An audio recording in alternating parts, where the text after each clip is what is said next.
Hello, everybody. This is finals week. We were given the project of researching about a national park located here in California. I chose the Joshua Tree National Park.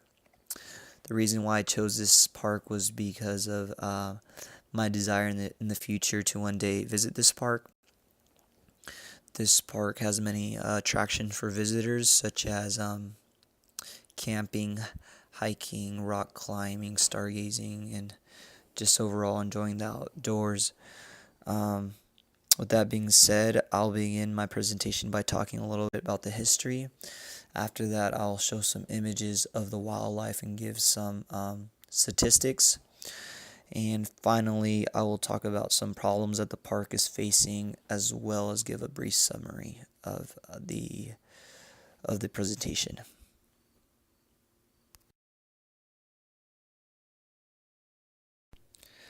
A little bit about the history of the Joshua Tree National Park. Archaeologists have associated this park with the Pinto culture, which is an early prehistoric culture found in the California deserts, dating back to 7,000 to 10,000 years ago. During the 18th century, there were three groups of Native Americans living around and in these lands. Um, they used the resources of the land to make items such as baskets and sandals from Joshua trees themselves.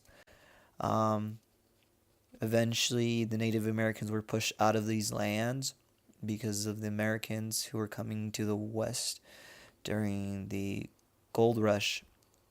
Um, the land was then was being used for cattling and mining. Eventually, mining for steel was also um, another industry that rose during World War II because of the lack of steel during the war.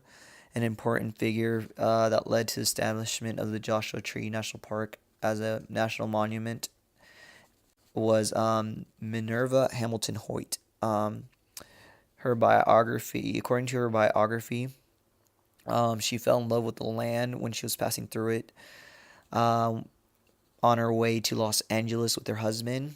Her husband eventually passes away, and she returns to uh, the desert lands of the Joshua Tree National Park, uh, because it was a coping mechanism she had.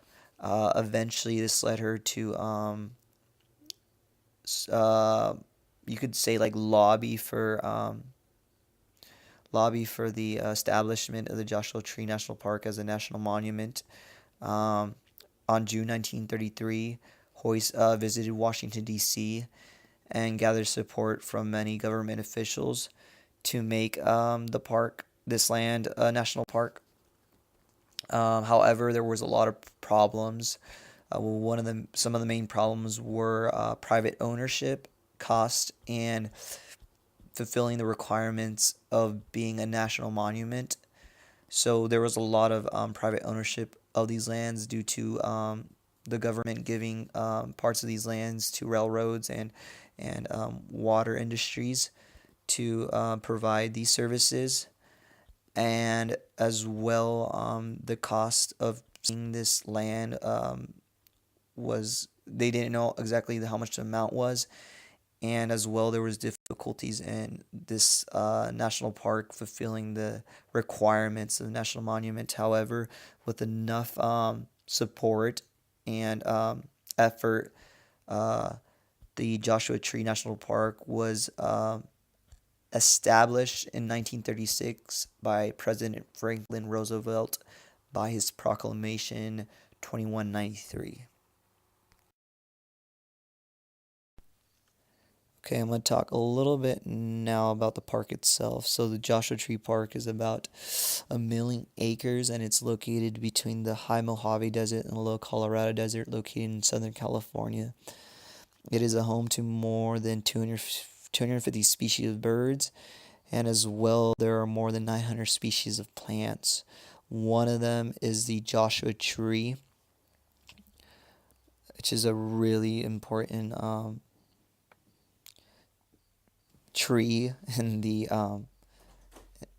ecosystem. As well, the Joshua Tree National Park is located along the San Andreas Fault, which some researchers believe shaped the park itself. Um, by 2015, the number of visitors surpassed 2 million, which is a lot. Um, However, with all this being said, the park is facing problems such as air pollution due to the industries of Los Angeles polluting the air and the airwaves, bringing these air pollutions to the regions of the Joshua Tree National Park. Another problem is the hazardous mine shafts located in this park.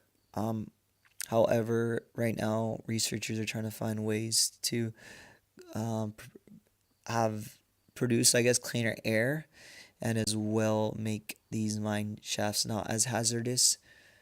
However, the park does pass the requirements of safety, so it's not that big of a concern, you can say.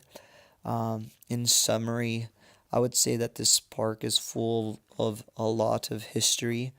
Um, Going back to, I guess you can say,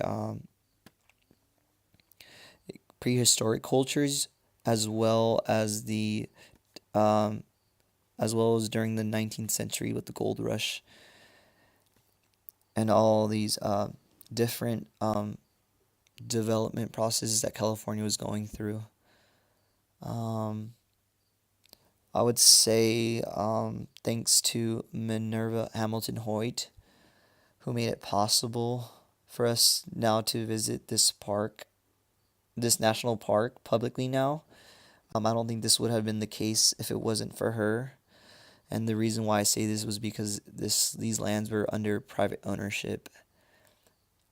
And while doing my research, I was reading that prior to this, a lot of the trees and plants were being removed from this park, from this land, to as decorations for their homes and other things. And this moved Hoy to want to preserve the wildlife of the national park. So definitely, I would say that a lot of the information that I presented would not have been relevant if it wasn't for her. With all that being said, it was a really interesting assignment. I'm really glad as I got to connect things, a lot of different things, and really begin to see history in a different way and see how it connects with one another.